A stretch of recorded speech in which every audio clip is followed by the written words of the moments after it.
no cloak-and-dagger helicopters, no midnight convoys, yet between supper and sunrise, 100,000 black farms didn't just vanish in one dramatic swipe. The truth, as it often is far slower, far quieter, and frankly, much uglier. Over the last 100 years, nearly 1 million black farmers were systematically picked off, piece by piece, rule by rule, until a staggering 14 million acres of their land slipped right through their hands. Stick around. What you're about to hear isn't just clickbait or some wild conspiracy theory. It's the meticulously crafted blueprint of a legal heist hiding in plain sight for generations. Scroll TikTok for 30 seconds, and chances are you'll bump into a breathless voice claiming, Uncle Sam snatched 100,000 black farms overnight. And hey, it goes viral. Shares rocket because it feels both monstrous and, in a twisted way, believable. But here's the thing. Government records, county deeds, and census data tell a starkly different story. There was no single, dramatic night of plunder, no grand, unified operation. Instead, this massive theft played out in decades of tiny, insidious cuts. Think about it.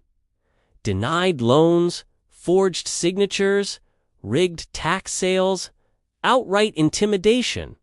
These weren't isolated incidents. They were a systemic drumbeat until whole communities looked up and realized their land, their legacy, was just gone. Understanding that slow bleed, that relentless erosion, is the only way we can truly grasp how the biggest loss of black wealth in U.S. history got buried in footnotes, often dismissed as mere happenstance. Back in 1920, almost 1 million black families proudly farmed land they owned, primarily across the American South. Imagine that, a vibrant, self-sufficient agricultural backbone. By 1910, for example, black farmers in Mississippi alone held about 2.2 million acres, representing roughly 14% of all black-owned agricultural land nationally. Fast forward a century, and fewer than 45,000 remain.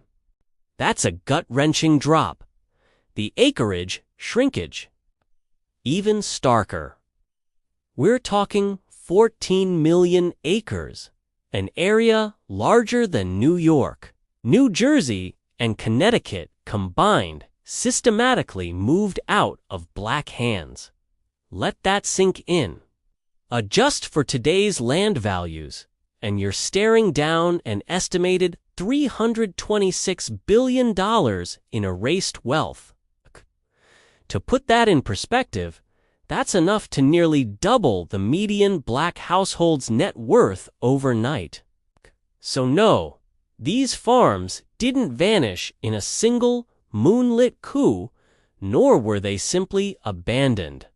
They evaporated, acre by acre, under the daily, relentless sun of legal, economic, and often violent discrimination. This wasn't an accident. It was a process. Let's start with the very agency that was supposed to keep farmers afloat, the U.S. Department of Agriculture.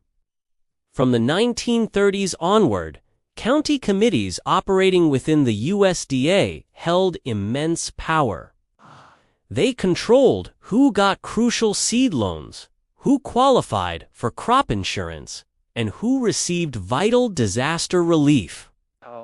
In the Jim Crow South, these committees were almost exclusively white, forming an impenetrable barrier for black farmers. Black applicants consistently faced delayed approvals, received significantly lower amounts, or, more often than not, were simply denied outright. Without operating cash, farmers couldn't plant their crops. Without a crop, they couldn't repay existing notes. What followed was inevitable foreclosure. And get this, between 2006 and 2016, decades after civil rights laws supposedly fixed all the bias, black producers were still foreclosed on at more than 6 times the rate of white borrowers, despite representing less than 3% of USDA direct loan recipients. Paperwork, it turned out, became a weapon. One late notice, one conveniently lost form, one season of ruin, and another family farm slipped away. It was a slice executed with official stamps and bureaucratic indifference. There's a common, heartbreaking saying in the South: we don't need banks to steal land. Cousins will do it for them. This points to a particularly insidious mechanism: heirs' property. When an ancestor dies without a clear, legally binding will, ownership of their land doesn't go to one person. Instead, it splinters among every single descendant, sometimes hundreds of them, as heirs' property. Each cousin, no matter how distant, owns an undivided slice of the whole, meaning no one can point to a single fence line and say, "That's mine."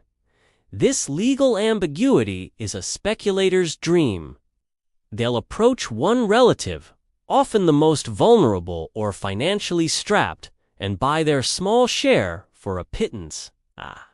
With just one share in hand, they can then file a partition action in court. Judges, seeing the land as legally impossible to divide fairly among so many owners, often order a public auction. The family receives a check, usually far below market value, and the land, often generational homesteads, flips to developers or megafarms. Researchers estimate these heirs' property loopholes explain up to 1/3 of black land loss since Reconstruction. Entire homesteads vanish, dissolving family legacies, while the family often still thinks they own something because the name is technically still tied to the property records. It's a quiet war waged by deed of title, ripping families apart and enriching opportunists. But legal tricks weren't always enough. Sometimes, more direct, brutal pressure was applied. But in the 1950s, black landowners who dared to register to vote, or who simply refused rock-bottom offers for their prime bottomland, faced terrifying repercussions. Phone threats, barns mysteriously burning down, even shotgun blasts through the kitchen window were chilling realities. County sheriffs, often complicit or simply indifferent, rarely investigated these acts of terror. Faced with mortal risk, with their lives and livelihoods under constant threat, and often denied credit to rebuild, many families signed quitclaim deeds for pennies on the dollar the very next morning. On paper, the transaction looked voluntary, a simple sale, but the coercion, the fear, the very real threat of violence, that all stayed off camera, unrecorded. Multiply that scene, county by county, across the South, and you begin to see the population drain that fueled the Great Migration. People didn't only chase factory jobs in the North. They fled land that had become far too dangerous, too deadly, to keep. It was a mass exodus driven by terror and economic strangulation. Once black farmers were forced out, that land didn't just sit idle waiting for its original owners to return. Oh no! Speculators quickly swooped in, bundling parcels together, selling them off to massive timber companies, or leasing them to burgeoning poultry giants. In the Mississippi Delta, for instance, what were once 40,000-acre plantations quickly ballooned into 80,000-acre operations, consolidating power and wealth.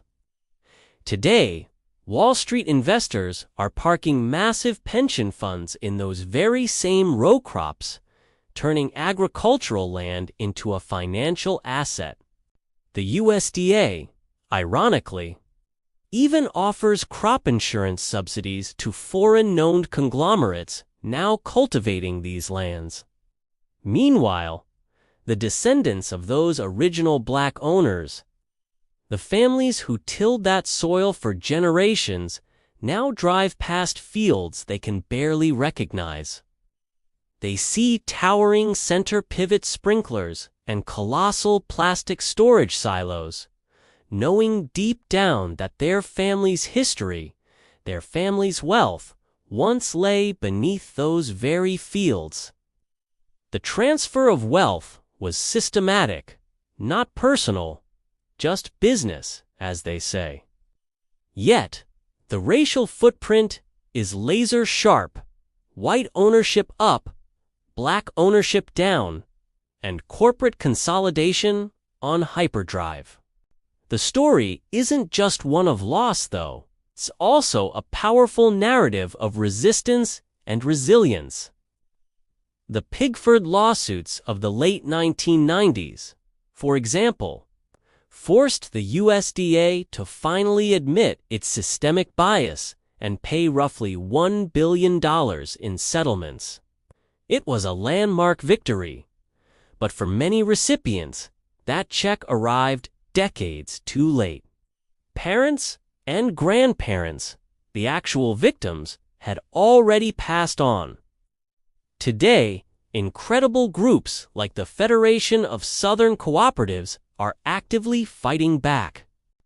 They run vital workshops on estate planning, teaching families how to navigate the complexities of wills and trusts, so heirs' property can't be so easily exploited. Proposed federal legislation, like the Justice for Black Farmers Act, aims to fund new farmer training, provide crucial debt relief, and tackle these issues head-on, though Congress keeps kicking the bill down the corridor. Local land trusts are also stepping up, trying to buy farms and lease them back to black growers at affordable rates, creating new opportunities where old ones were destroyed. Progress is sputtering. Yes, it's slow, but at least the blueprint for repair, for justice, is finally on the table. If this history is new to you, if it's opened your eyes, then please hit that share button. Let's make sure the algorithm stops burying black land stories under cat videos and viral dances. And if you've got family land stuck in heirs' property, drop a question in the comments. We often have law students monitoring the thread. Cost, free resources and advice every single hour. Your family's legacy is worth fighting for. Calling it an overnight heist feels dramatic, right? It certainly makes for a catchy headline. But this myth, while compelling, actually hides the bureaucratic cruelty in a fog of sensationalism. When we compress a century of painstaking, grinding discrimination into one imagined evening, we inadvertently imply that the fix is simple. Just expose that single plot, right the single wrong, and boom, problem solved. But reality, my friends, demands far harder work. It means restructuring USDA loan boards from the ground up, rewriting outdated partition sale statutes, and robustly funding cooperative credit programs. Precision matters here. The land theft thrived precisely because each step, each denial, each foreclosure looked so utterly legal, so routine, so boringly bureaucratic on paper. Exposing that mundane administrative face of racism, the quiet violence of a denied loan application, is the only way to truly prevent the next million acres from walking out the door. We have to understand the mechanism to dismantle it. Every lost acre deleted far more than just soil wealth. Those farms weren't just fields, they were anchors. They anchored churches, provided land for schools, supported general stores, and formed the very backbone of thriving black communities. Land collateralized business startups, funded college tuition, and provided the down payments for first homes. Strip away the land, and you hollow out economic power, social cohesion, and crucially, voting power. County line redistricting often followed acreage tallies, ensuring political disenfranchisement. Removing black farmers was, in essence, political gerrymandering, wearing a pocket protector and carrying a clipboard. Today's staggering racial wealth gap, the disproportionate incarceration rates, even the prevalence of food deserts in urban areas, many of these societal ills trace their roots directly back to those quiet foreclosures and forced sales. History doesn't just repeat itself. It compounds, building layer upon layer of disadvantage until it feels insurmountable. Subscribe if you want the algorithm to keep feeding you context, critical thinking, and genuine history instead of shallow conspiracies. Next week, we'll dig into how these heirs' property issues are now hitting suburban heirs. This nightmare isn't just a southern plotline anymore. It's a national crisis in the making. So, did the government secretly steal 100,000 black farms overnight? Not in the comic book, movie plot way the headline screams. It took much, much longer. A relentless grind of seed loan denials, midnight terror, courthouse ambushes, and insidious heirs' property sales. Yet, the outcome is chillingly the same. Nearly 1 million black farmers erased from the landscape. 14 million acres of generational wealth gone. An estimated $326 billion in family value vanished. The land didn't simply slip away. It was systematically pushed, file by yellowed file, until only dust and myth remained. We have to know the timeline, spot the tactics, and challenge the policies.